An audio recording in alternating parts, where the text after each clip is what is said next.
Press conference के बाद PTI के कुछ लीडर्स आज टीवी चैनल पर आए और उन्होंने अपना मौक़िफ़ देने की कोशिश की। तो ARY टीवी चैनल के 8 बजे के प्रोग्राम में जब सलमान अकरम राजा ने बोलना शुरू किया तो स्क्रीन कुछ ब्लैकआउट हो गई। हो सकता है कोई टेक्निकल मसला हो। इसी तरह से रऊफ़ हसन है पीटीआई के, उन्होंने भी जब कुछ बात करना शुरू की तो वहाँ पे भी कुछ मसला आ गया टीवी चैनल पे। तो मेरा ख्याल है कि हम नहीं चाहेंगे कि हमारे प्रोग्राम में ऐसा कुछ हो, कोई ऐसा टेक्निकल फॉल्ट आ जाए। लेकिन आपसे हम तर्जिया ज़रूर चाहेंगे कि आज जो बहुत सारी चीज़ें क्लियर हो गई, काफ़ी चीज़ों पे इबाहम था, इसको आपने कैसे देखा? जो पीटीआई अस्यूम कर रही थी, जो लगता है इमरान खान अस्यूम कर रहे थे कि 8 फरवरी के नतीजे में जो उनको ताकत मिली है तो वो अपनी टर्म्स पर एस्टैब्लिशमेंट के साथ, सिस्टम के साथ सुलह कर पाएंगे, नेगोशिएट कर पाएंगे। ये मेरा ख्याल है उनकी असम्पशन जो थी वो गलत थी। और ख़ास तौर पर जो उन्होंने मिसरीड किया, वो इस चीज़ को मिसरीड किया कि शुरू में काफ़ी उनको रियायत मिली, उनके लोग बहुत सारे रिहा हुए, कुछ उनको ज़मानतें मिली, इमरान खान को जेल में कुछ सहूलतें मिली, KP की उनको गवर्नमेंट मिल गई, असेंबली में उनको अकोमोडेट किया गया, लीडर ऑफ द अपोजिशन बना दिया गया। फिर कमेटियों में जहाँ पे कोई ऑब्लिगेटरी नहीं होता, लाजमी नहीं होता कि कमेटी में स्पीकर अकोमोडेट करें, क्योंकि वो सिर्फ एक रिवायत बन गई है, लिखा हुआ कहीं नहीं है, वहाँ पे अकोमोडेट किया गया। तो उससे भी शायद ये सोचा गया कि अब तो मामला हमारे लिए बहुत आसान है। और मुझे लगता है जो इमरान खान का उसमें उनका जो स्ट्रेटजी थी, जो तरीका था, वो ये था कि एक ट्रिमेंडस प्रेशर बिल्ड किया जाए इस इलेक्शन के बाद। एक तरफ इलेक्शन में हमने अपनी कामयाबी दिखाई है, दूसरी तरफ एक प्रेशर बिल्ड किया जाए और उस प्रेशर को बिल्ड करने के साथ मुज़ाकरात का एक रास्ता खोला जाए और फिर अपने टर्म्स और मुज़ाकरात किए गए।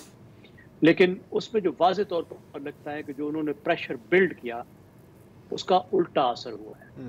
और उसमें उसके जो प्रेशर बिल्डिंग की जो 2 चीज़ें हैं ख़ास तौर पर मैं समझता हूँ जो उल्टी पड़ी हैं, एक तो पीटीआई की जो इंटरनेशनल डिप्लोमेसी है, यानी उन्होंने अपने मसाइल को पाकिस्तान के अंदर जो उनके सियासी मसाइल हैं, जो उनके साथ बदसलूकी हो रही है, उसको जिस तरीके से इंटरनेशनलाइज किया, उन्होंने एक तो मीडिया में इंटरनेशनलाइज किया, बैनुल अक़वामी प्रेस में गए, उन्होंने आर्टिकल्स लिखे जिसमें बराह रास्त अटैक है एस्टैब्लिशमेंट पर, फौज के सरबराह पर अटैक है।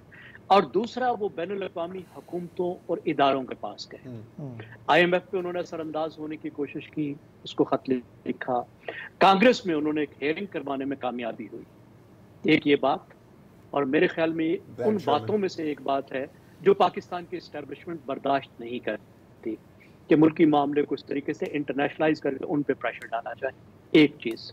दूसरी चीज़ ये है कि उन्होंने जो 9 मई का बयानिया बनाया है, यानी एक तो 9 मई ही एक ऐसी चीज़ बन गई है जो रेड हैरिंग है एस्टैब्लिशमेंट के लिए, क्योंकि ऐसा वाक़या इससे पहले हुआ नहीं था पाकिस्तान की तारीख में। लेकिन उसके बाद जो 9 मई का पीटीआई का बयानिया है कि ये फॉल्स फ्लैग ऑपरेशन, और फॉल्स फ्लैग ऑपरेशन का मतलब है कि वो इल्ज़ाम लगा रहे हैं फोर्सेस पर कि तुमने खुद अपने ऊपर हमला किया। अब ये इतना बड़ा इल्ज़ाम है, इतना बड़ा संगीन इल्ज़ाम है कि शायद 9 मई तो पीछे चला जाता, लेकिन ये जो इल्ज़ाम है ये उनके अपने फोर्सेस के डिसिप्लिन के लिए बहुत ही ख़तरनाक है। ये 2 चीज़ें ऐसी हैं जिन्होंने बहुत ही नाराज़ कर दिया है एस्टैब्लिशमेंट को, फ़ौज को, और मुज़ाकरात का रास्ता तकरीबन बंद करके रख दिया है। और आज बड़ा वाज़ेह पैगाम था कि पहले आपको माफ़ी मांगनी होगी, मानना होगा कि आपने गलत किया, उसके बाद कोई बात बन सकेगी। और हम तो आपके साथ बात करने वाले नहीं हैं। बात करनी है तो इन्हीं सियासी जमातों से।